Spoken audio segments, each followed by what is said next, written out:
Good evening, everyone. We continue in this first 51st chapter, that is, the Kochomamosh, which is the second part of the 51st chapter. I say second part, as we mentioned, in the Likutei Amorim, which is written, known to be amongst Chassidim as Torah Shebiksav, the written Torah within Torah Chassidus, the way it's set up, without divisions, commas, and so on, with much precision. There's a historical background to this also, not for now. Maybe we did have mention in the past, but one of the things we noticed that there is no divisions within the chapters, to the exclusion of very few, I believe like maybe 4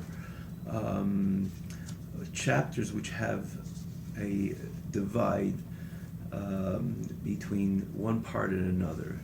Like for example, Yudalid is the first chapter which you have this division between the first and second part, and there are others. I believe there's 4, if I'm not mistaken. I could be stood to be corrected, but no question that there's just very few. You count them on your hand, and that's one hand. So they were holding the Kochamash. Just having quickly said that, the Kochamash is the second part of the chapter 51. As we noted, that the first part of the chapter 51 is one mashal, is an example which the Alter Rebbe begins with the question based on the expression of the Yenuka, that Yenuka which is brought in the 35th chapter. We actually mentioned the message again of the 35th chapter in the very beginning of this Perik Nun Aleph, the 51st chapter, where the Alter Rebbe quotes Lashon Yenuka, referring to the re-quoting or re-studying in brief this message of the same Yenuka brought in the 35th chapter, which is extremely a fundamental message. You can see there as Alter Rebbe brings in this Yenuka after a very important question which comes up: what's the whole point of the life of the Beinoni? And he introduces to understand this, and he quotes this Yenuka. Again, we mentioned also last week, or when we began this chapter, the terminology of Yenuka. No need to go to it again. Quotes this Yenuka, and with there he builds up this whole thought process of the virtue of a neshama coming down, just the fact that it connects to Torah mitzvahs, even though it doesn't have the ability to total transform itself. That's the tzaddik, as opposed to the Beinoni. I'm saying again a few tidbits of the message there, but nonetheless, the fact that it can connect with Hashem, connect with Hashem's Torah and Hashem's mitzvahs, and that connection is greater than any other connection with a neshama would connect with, and experience and engage with, in any level. If it's Gan Eden, Tachtin, Elyon, and no comparison for that matter. This is the entire Shechina, the entire Kutrabrichu, the entire Eibishter, which is in the Mishnah, the Gemara, the Tanya, the Shulchan Aruch, anything which is categorized as Torah, and so too via doing mitzvahs. Again, that was the message of Perik Nun Hey, Lamed Hey, and onwards naturally. And Perik Nun Aleph again quotes that same Yenuka, and he says, "L'taisus beer," to additional explanation of this Lashon Yenuka, the expression of the Yenuka. We have to understand this, which Yenuka focuses in on the Ashras Hashchina, the idea of the dwelling of the presence of Hashem. What does it mean Hashem dwells in a particular place? Kodesh HaKadoshim, as an example, the quintessential Hashra of the Shechina, in the quintessential place where there was the dwelling of HaKadosh Baruch Hu, of the Shechina, which is the Kodesh HaKadoshim, and any other holy place we choose to say this is a place which contains the Shechina. And Alter Rebbe right away asks, "Malay kol haaretz k'vaydei Hashem." It's everywhere. Everything is Hashem. And again, it's not only because it says, we understand. Less asar panim minei brings it as well. No place which is devoid of HaKadosh Baruch Hu would be devoid of HaKadosh Baruch Hu wouldn't exist. There's no asar, which is really panim minei. There's no asar. Nothing. There's no place if it's panim minei. It doesn't exist. It ceases to exist completely. So everything is there because Hashem is there. So what does it mean the Shekhinah is in a particular place? And with this, the Alter Rebbe goes on almost a page and a half of a mashal, of a parable. And now we're holding to by the nimshal, by the message. In other words, we're going to understand mipsari. He quotes this pasuk which says mipsari echselaka, from my flesh I'm able to know HaKadosh Baruch Hu. So it has a simple meaning also, but from the way it works within man, The way there is a system with the organism, of the human being, so too the way we can appreciate the way it's on high. And for that matter, the reason why it manifests in this particular style by man is because it's on high. Because this is the way the workings are on high, therefore it evolves from there, and it ultimately manifests the way it works down below. Though we, our first approach, what we can appreciate and tap into is mipsari, how things work down here, and from there we're able to infer how things are on high. And this is one of the Alter Rebbe's introduction to this mashal, to this parable, to which he goes into the message over here, which will ultimately explain what does it mean, Ashras Hashchina, the dwelling of the divine presence, and generally the Alter Rebbe's conclusion of the entire Sefer of Tanya. These 3 chapters, no question, this is all one continuation, a continuum of chapter after chapter, which has an exclusive message on its own, and therefore the Alter Rebbe felt L'Taisis beer. I'd like to explain share with you an additional explanation of this Yenuka, the message of the Yenuka, and Alter Rebbe felt as well this message should be the conclusion, the finality, the conclusion of the entire Tanya. So he brings this mashal. Now, obviously, we're not going to go through the whole mashal again over here now. This is what we've done last week. Click away, like I say, mentioned to the newcomers. This you can find this class and all the other previous classes on this chapter and throughout the entire Tanya on this very website, tanyaonline.com. Again, it runs as a weekly also on the maybe you're watching it there also on the Arutz Sheva, but the original, probably you can click it there as well. The it's originally on the Tanya Online, one word, tanyaonline.com. And easy to follow. We always mention it's easy to follow the way it's built. Separate scroll bar for the text, and as such easy to follow the class, and so too easy access to all the previous classes, which come up in the same manner, in the same fashion. So we go on B'kocha Mamash. Are we allowed to take the time? But let's just see the crux of the message, basically. We need to. Because we're learning here, the truth of the matter is really, it's a click away. There's no rewinding and trying to find a place, like in the yesteryears. Even like, a minute and a half of rewinding a cassette tape. This is really a click away. So it's not fair to add to invest any time. We should right away go into it.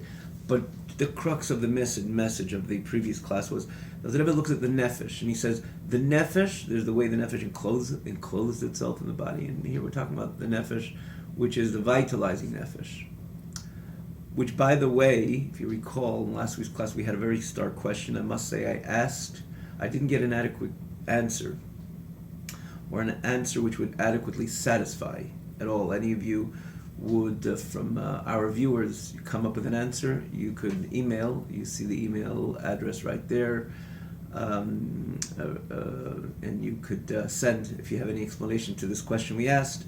It seems like the Rebbe is very clear that he's not talking about the nefesh elokis, the godly soul, and he's talking about the animal soul, or the nefesh chayunis, the soul which gives, which is the same. Nefesh bahamis, nefesh chayunis is the same nefesh, which is the vitalizing soul, and very clear and indicative. He's not talking about the nefesh elokis, but then he says this nefesh, as it enters into the body through its investment, the nefesh chayunis, which is almost a little over the middle of the page 142 in the original text.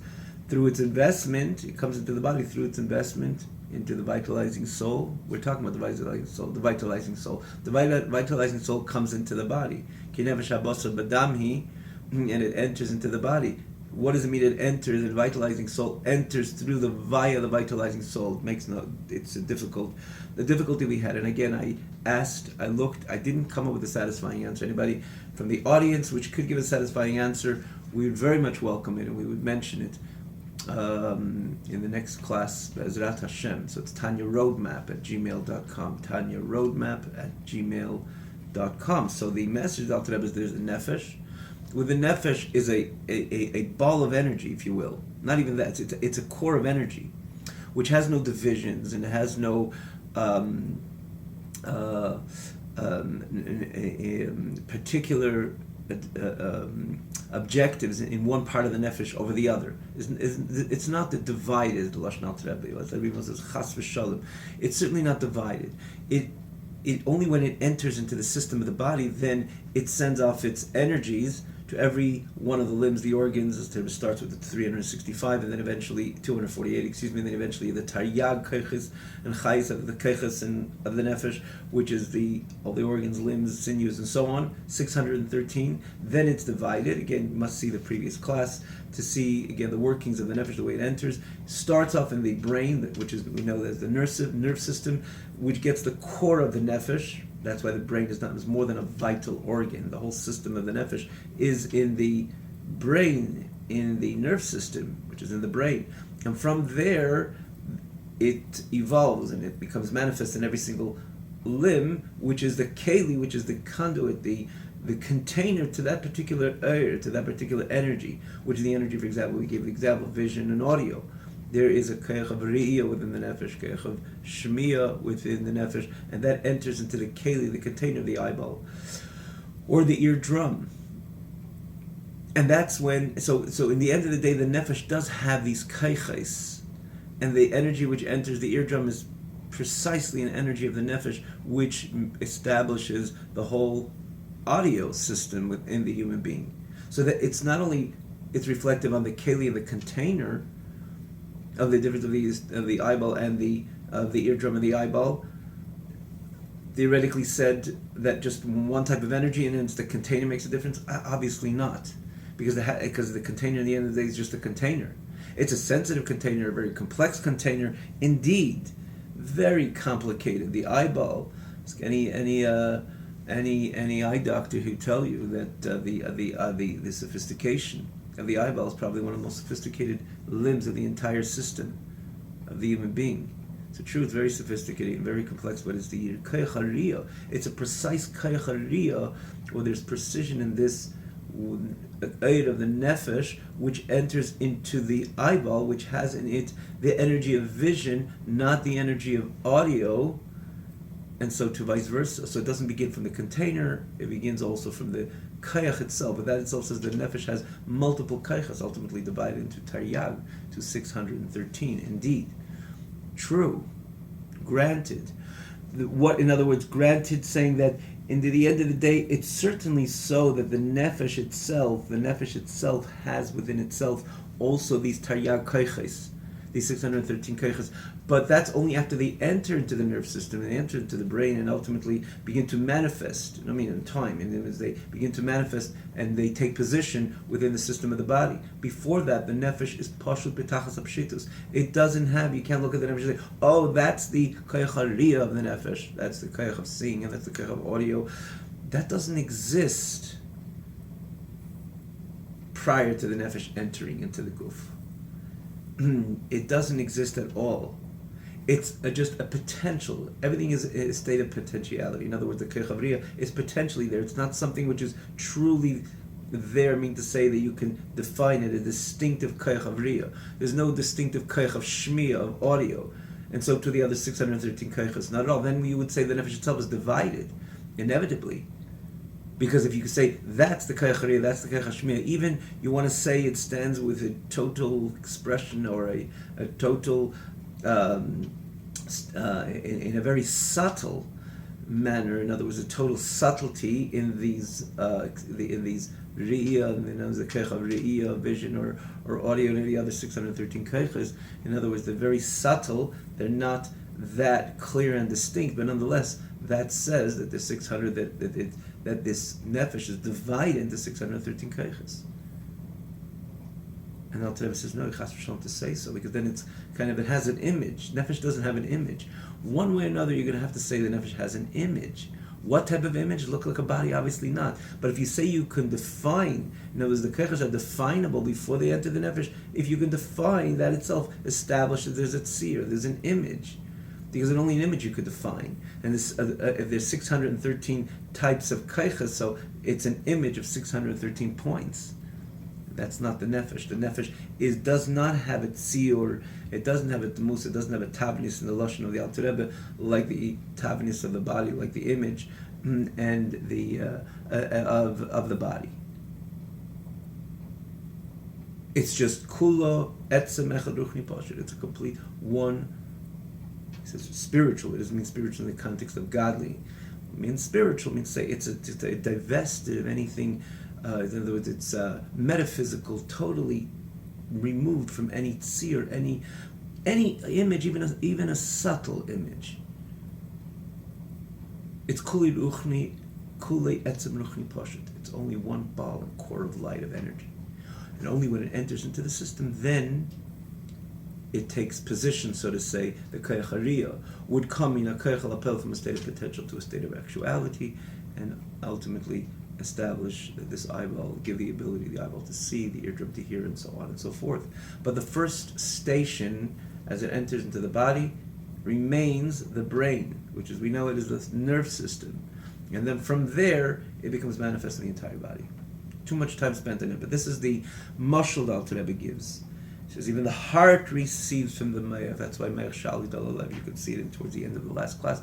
And here we go right into the Kocha Mamash Al Derech Mashal. So too, Al Derech Mashal, which is, as an example, this would be a metaphor, as an example too, this message which we're going to try to appreciate, that the Ein Sof Baruch Hu, the infinite light of HaKadosh Baruch Hu, Memale Kol Almin, truly fills all the worlds, Lach Yesam, to give it life.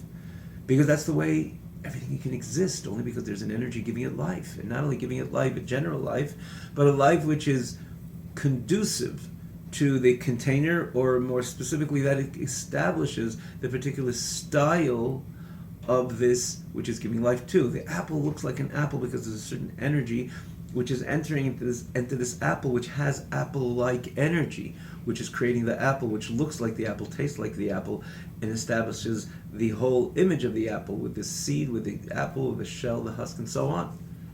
And so too the fact that the orange does not look like the apple, because it's a new type of energy, a distinct energy rather, that enters into the orange, which captures or establishes. It has to be orange-like, because that would produce the orange with the way the orange looks like, and so on. And this is regard, we're talking about the apple, the orange, we're talking about millions and billions, and beyond that, creations in this very world.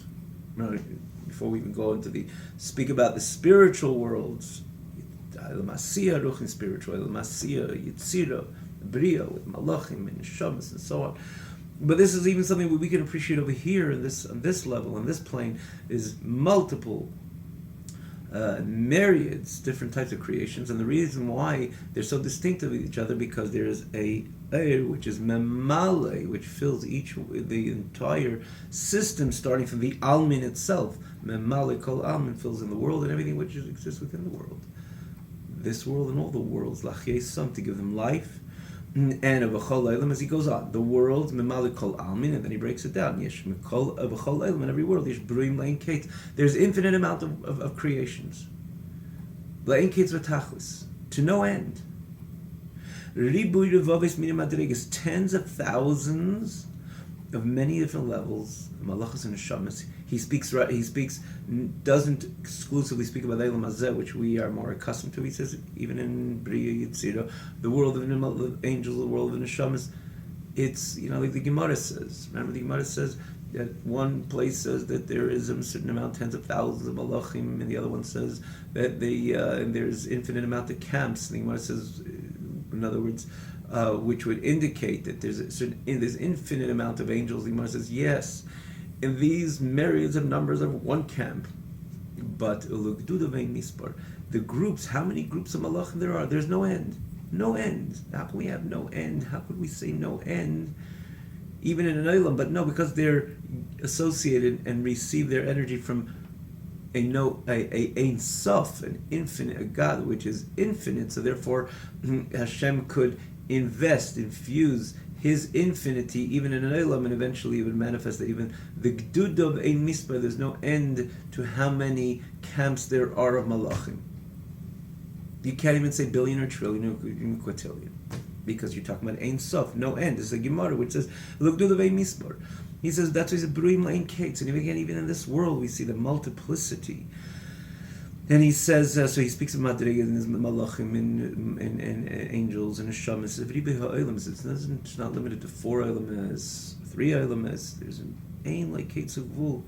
There's multiple amount of worlds which have no end, and each one Govea is higher than the other, which the higher becomes the lower level of the one, the higher than it, and so on and so forth, which means the lower world is the superior over the lower world, lower than, or there's a world superior, higher than the world lower, but it itself is inferior to its kind of predecessor, in other words, to the world before it, and that's a lashon Govaya al Govaya.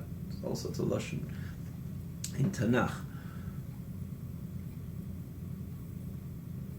So there's no end of worlds as well, and why so? Because it's coming from the Ein Sof. The Ein Sof shares, so to say, its Ein Sofness with the Mamala Kol Almin, and it fills all the worlds, and that's why the worlds also have this Ein Sof idea. But yet, nonetheless, it's not exactly the Ein Sof, the way the Ein Sof, the way the Ein Sof is on its own for itself, by itself, because then, from the perspective of the Ein Sof, there can't exist any Eilamis at all. Eilam is, remember the Gemara, we quote it many times, Eilam is Melashon Helam Behester, it covers up over the reality of God, and that's why it could take formation as an Eilam with different creations in it. May it be even Malachim, and may it be the most sophisticated or celestial created beings, or sophisticated created beings they are, and that truly doesn't exist in the Ein Sof. So when Hashem is Memala Kalam, you have this duality. Like, on one hand, you have multiplicity of the many. You have creations, and Yivraim don't exist in the face of Ein Sof. You remember we spoke about the Tzimtzum Arishin. Hashem had to remove the Ein Sof. There should be any level of Eilamis,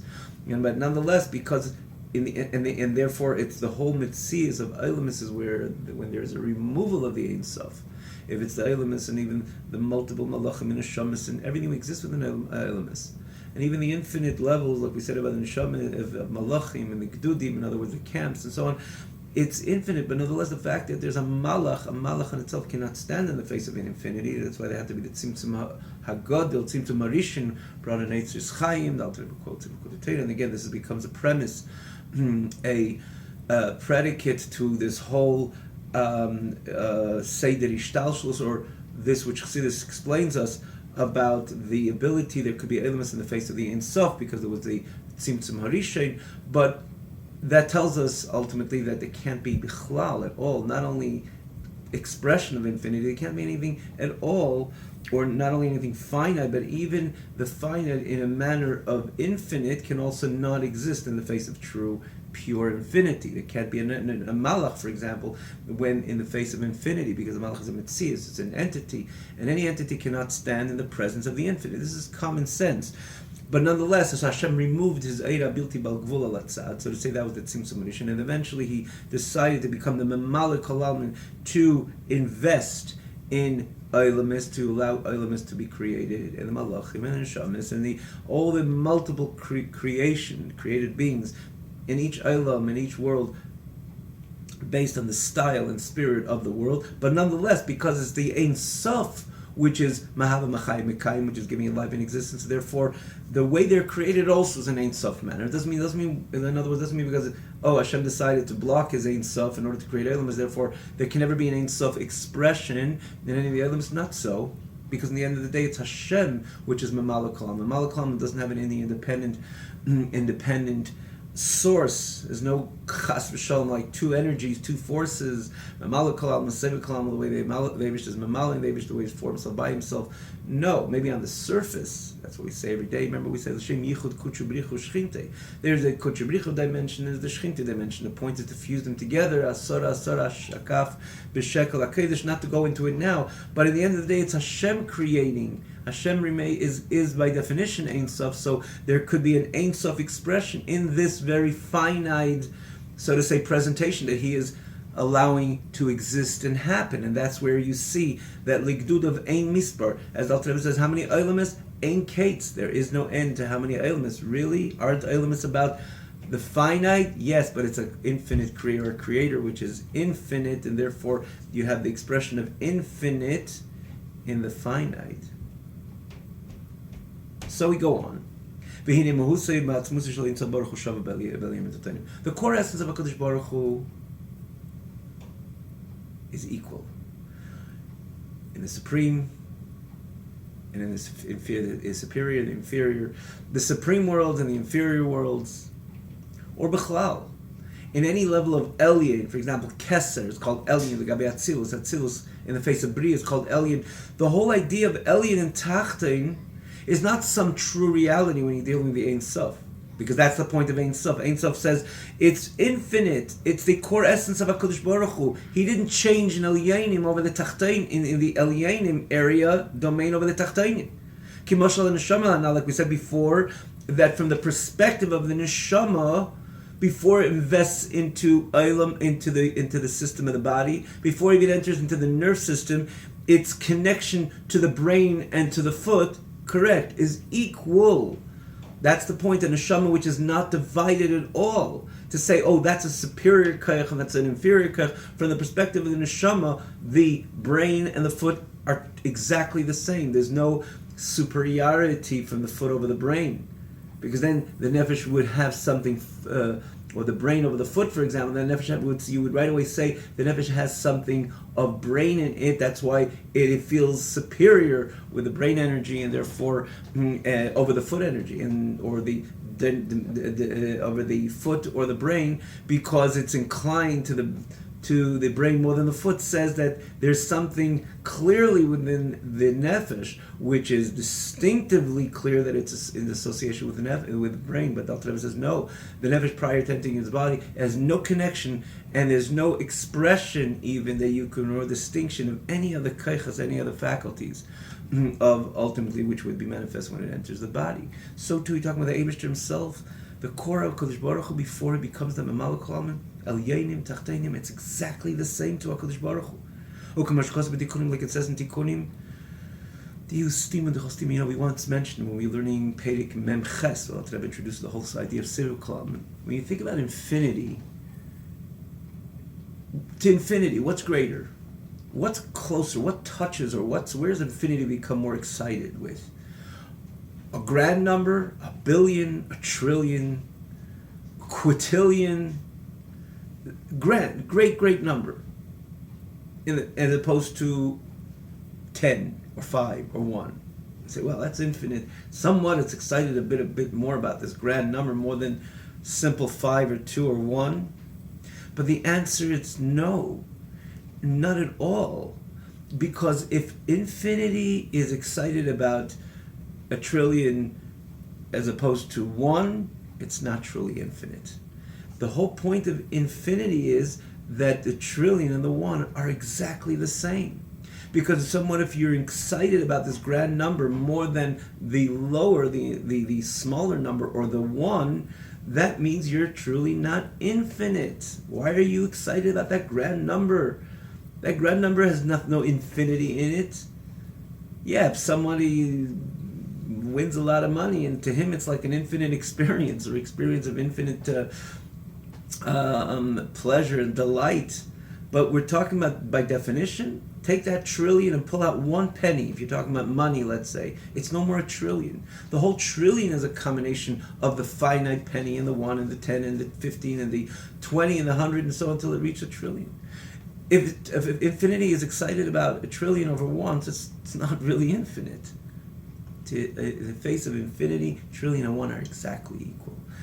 This is similar to what he said before about the nefesh, and so too he says, Lagabi, the core of HaKadosh Baruch Hu, the etzem of HaKadosh Baruch Hu, before the Eibishter becomes this Mamalakom, the whole phenomenon, the notion of Elyonim and Tachtenim are exactly the same. And again, he brings from Zayar, Iu Stima Dechol Stimin, that Hashem is hidden also from the hidden worlds. It's not the hidden worlds, oh, that's really buddy with Hashem, of the stima of HaKadosh Baruch Hu, and the revealed world, which again we mentioned many times, hidden worlds means to say that it's overwhelmed by elokus, by the godly reality, and therefore the olam of them are hidden. Right? We once mentioned many times that it's easy to appreciate that the hidden worlds are much higher and deeper within HaKadosh Baruch Hu than the revealed worlds. Because when you say revealed worlds, the world, the olam shabahem, is revealed that itself is more devoid of elokus, of godliness.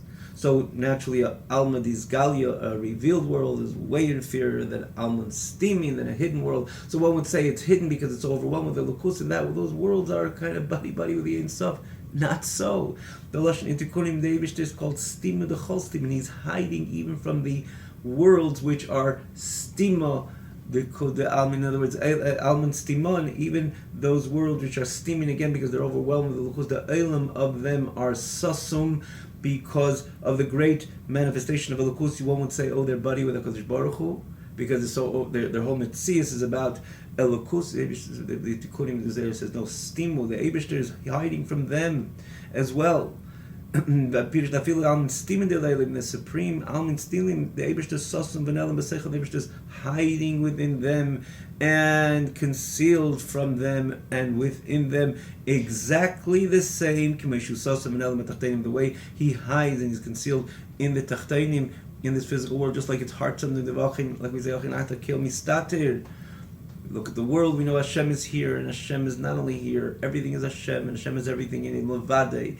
And sometimes we have a Yid can and should, especially with Alter Rebbe writes in Tanya, even though you're not this great tzaddik, you're a Beinani, would you have a potent of Shebahamis, the whole bonus of davening, we should always know this is it's like a top secret in Perik Bey, Yud Beis, Yud Gimel, in Tanya, Yud Dalin, in Tanya. Alter Rebbe says, even you're a Beinani, there's a window which is pulled open for you as a bonus at that particular time when you're davening Shachris or any other tefillah, namely the Shachris, that you can tap in, so to say, to the tzaddik sensation. It's a bonus, not because who you are, it's because Hashem opens up, calls it the Lashon Meichin de Gadlos, stretches open a window that we can tap into the divine. We could have this sensation of Eidin Levade. We're meant to as well, that it's supposed to somewhat give us the kayach, the energy to go on through the entire 24 hours of our day, not to chas v'shalom violate, to be completely on par and with total symmetry with our holy Torah, Shulchan Aruch, not to chas v'shalom violate, nor in action, nor in speech, even in thought. Eyes and ears should be completely pure and so on. So we need that davening. Davening is crucial. A Yid without davening cannot be from a Yid throughout the entire day. A real davening, not an external. We don't have to negate it, some external shuckling, whatever. We're talking about a real davening, exercising a real davening. It's not on the clock. It's something which a person can and should. I'm not going to go into it now. Because have a certain time of the day, we becomes intimate with the infinite. And that again, it's not because of his virtues and merits. He can have that potent of Shemahamis, but it comes from HaKadosh Baruch Hu. Look at the beginning of the chapters, Yud Beis, Yud Gimel, Yud Daled, and Tanya. The Eibushter opens up a window. It's a bonus to the Beinani. He says you can tap in to that. The end of Yud Gimel, Alter Rebbe so much kind of demonstrates that grace coming from Hashem. Hareini kairi be'avosum. We went into it there, not for now. So so in other words, in order to get this sensation on a daily basis of Einid Mavadi, there's nothing else other than HaKadosh Baruch Hu, and we can and we should.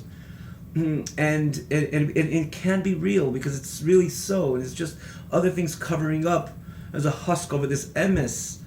But the point of the whole Avodas Hashem is to divest, to take off these layers, to strip the layers of the Elam Vester of Eilam, to the Elam Vester of the concealment of Eilam, in order to be Megala, to reveal the Emes Hashem Leilam, the truth of HaKadosh Baruch Hu. That's the point of davening. Davening, we're able to have the sensation of Einem Levade, but it's supposed to become the mantra leading the entire day, that entire day should be aligned with the message of Ein Levade, even though we can never compare that to the actual sensation of Ein Levade. Ein Levade is the truth. Nonetheless, you see an Eilam which is covering over the Eibushter.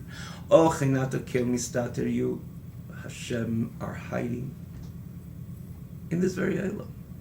Everything is you, but you're hiding. So one would say, here he's hiding. What about in the spiritual world? There he's, because they're buddy, because they're so godly, so Hashem is not really hiding from them, because they're Sasum Almin Steaming. Comes the Tikkunim and say, no, that even there he's hiding. And you know how much he's hiding from them? Exactly the way as much he's hiding from the Eilamis, the Almadis Galia, the Eilamis which are revealed. He's hiding in the same way. Because from the perspective of HaKadosh Baruch Hu, there's no difference, there's no superiority of the Eilim Stimin to the Almin, the Izgalion. He's hiding from both of them. Because from the perspective of the core essence of HaKadosh Baruch Hu, it's beyond Eilimis at all, nor this type of Eilim, the Almin Izgalion, nor the Almin Stimin. Similar to the nefesh, prior to it enters into the system, it has nothing within it that you can say, oh, that's the koyach hariyah, that's the koyach hashmiya, that's the koyach of vision, that's the koyach of audio. Not at all. Not even in a subtle manner. The atzmus the infinite, the essence of HaKadosh Baruch Hu is equal in the Olam Elyonim and Atzilus B'ri Yitzir and beyond that. Just like he is in exactly the same fashion in the face vis-a-vis the Tachtonim, the inferior worlds, the Alman Yisgalim. Exactly the same. There's no divisions. And as he says, Ki Moshehu, exactly the way he says it now, because there's no thought could ever be grasped by HaKadosh Baruch Hu, even though the Elam is Elyonim. Even the superior Elam is, Hashem is beyond that. Similar to what we said from the perspective of the nefesh in the mashal last week, the brain and the foot is equal. It doesn't have any tiyah, it doesn't have any gravitation to the brain because it's a superior koyach, and eventually that will become the host of the nefesh, the nerve system, and from there everything will evolve and manifest. No, before it enters, it doesn't have anything within itself that you can pinpoint in a clear, distinctive manner. This is a koyach of brain, and therefore, as such, has a superiority of the koyach of brain. There's nothing of that. No divisions in the nefesh. And what do we infer from his commission? That tells us just like he is there, exactly the same way he's there. In other words, there's a kind of a comforting part, a comforting twist to this also. Yes, he's concealed from every single Eilam. The Eilam is Alma Yisgalia and Alma Yiskasya. The Almin Stimin have exactly, they're also far, and he hides from them in the same way. Then the Alma Yisgalia, on the other hand, we infer, we can derive from this that the Eibishter is found there, just like he's found in Tachtainim, or just like he's there, Nimtza also with Tachtainim Mamish. In other words, Hashem is where is Hashem more? In Atzilus and Elam Asiyah. Same way, in the same fashion. So in there's a comfort. I just, when I learned this Pedic, you see in the beginning he speaks about the stima that HaKadosh Baruch Hu is Sassim, because naturally he's transcended and higher. To the extent that Eilam is Elyanim and Tachtenim is Kulam Shava, they're exactly the same. But conversely, if he Al Terebe kind of says this line, that just like he's there, he's here. So if you find out how much is Hashem and Atzilus, which is Atzilus is a Eilam Sasum in comparison to B'ri Yitzir Asiyah. We know it many times. Chassidus, based on Kabbalah, there's the compartmentalization. Atzilus is a world which is Sasum, Atzle B'samachlei, as opposed to Bria, at the beginning of the Aschalas Hayesh. We spoke about it many times. As we have Neshamas, Malachim, Gadim, Ganei Na'elim, but it's already a Metzias. There's an is there. And Atzilus is all about Elokus Le'igur Chara. There's not even a subtle yesh. Everything is Elokus. That's why Atzilus is part of the Almin Stimin. Expression of different Maimorim that Frierdiker Rebbe has in the famous Maimer Basi Legani, discourse Basi Legani, right? So Atzilus is B'chlalus Eilam is Ein Sof. It's part of the Ein Sof. Eilam is, but it's not the Ein Sof, because the Ein Sof, it wouldn't be Eilam Atzilus with midos, measurements and distinctions and Partzufim and spheres and so on. And even though the Partzufim and spheres, one idea basically, but nonetheless, this doesn't exist in the face of Ein Sof, but nonetheless, it's B'chlal Eilam is Ein Sof. It's a Eilam Sosum. So Hashem is in Atzilus. That Hashem which is in Atzilus is exactly the way he's over here. And Atzilus does not have any superiority or an advantage in the face of the Ein Sof, the Etzem, the core essence of HaKadosh Baruch Hu, more than Eilam Asiyas. As much as he's hidden from both, also the Alter Rebbe feels compelled to say v'nimtza k'moshe motzi, rather k'moshe motzi sham kam nimtza b'tachtenim mamish, in the same fashion he's found over here. So what's the difference of the Eilam Elyonim and Tachtenim? He said the difference is once Hashem decides, and we're going to pick up on this Bezrat Hashem this coming week. The difference is when Hashem decides to invest into Eilamis, create them, vivify them, vitalize them. Memale kol almin. That's where there begins this whole phenomenon of an Eilam Elyon to an Eilam Tachtein. And again, in so many different levels, In Al Rebbe, infinite amount of levels, but there you have Elyonim and Tachtainim. Similar to get back to the mashal. Let's try to draw the mashal parallel to the nimshal. When the neshama does enter into the body, and it situates itself primarily in the nerve system, which we're going to find that in the mashal also. What is the nerve system which Hashem enters into primarily as the main station which holds his energy? We're going to find that also. The meichin kaviyachal of the Eilamis, which is the Chachma Bin Das, just like it is in the mashal. We'll get to that as well, but where we're holding over here, where does the whole phenomenon of Elyonim and Tachtainim starts? Only when the Eibishter decides to be Mamalik Kalam and enter into Eilamis, and is similar to the Nefesh. When does these divisions, or the commencement of these divisions, when do they start? When does this all transpire?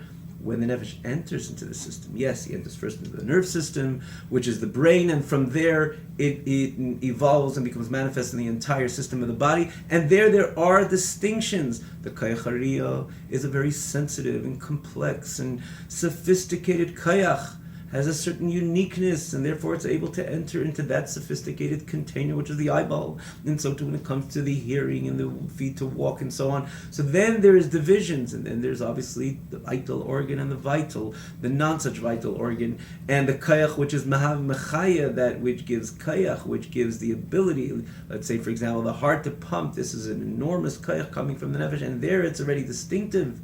And that's unique as opposed to a kayach which is in the end of the day inferior, which is the koich to walk. Obviously you can't compare it to the koich of the heart and the koich of the brain, for that matter, which is the main station which contains the nefesh. Yeah, that all happens once the nefesh enters into the system, like we learned last week. And so too when the Eibishter starts becomes a memalak kol almin, that's when there is Elyonim and Tachtainim and so on, as we're going to learn be'ezrat Hashem. But prior to that, to repeat these words, referring to the Mahusei Vatzmusei Shel Ein Sof Baruch Hu, quoting over here, the core of the Ein Sof is found there exactly like he's found in Tachtainim. He's found in Tachtainim, he's found in the inferior worlds, even in Elam Hazeh Gashmi, exactly the way he's found in the Almin Stim, in the hidden worlds. Accordingly, we will look forward, continuing Bezrat Hashem, this Nimshal. Have a wonderful week.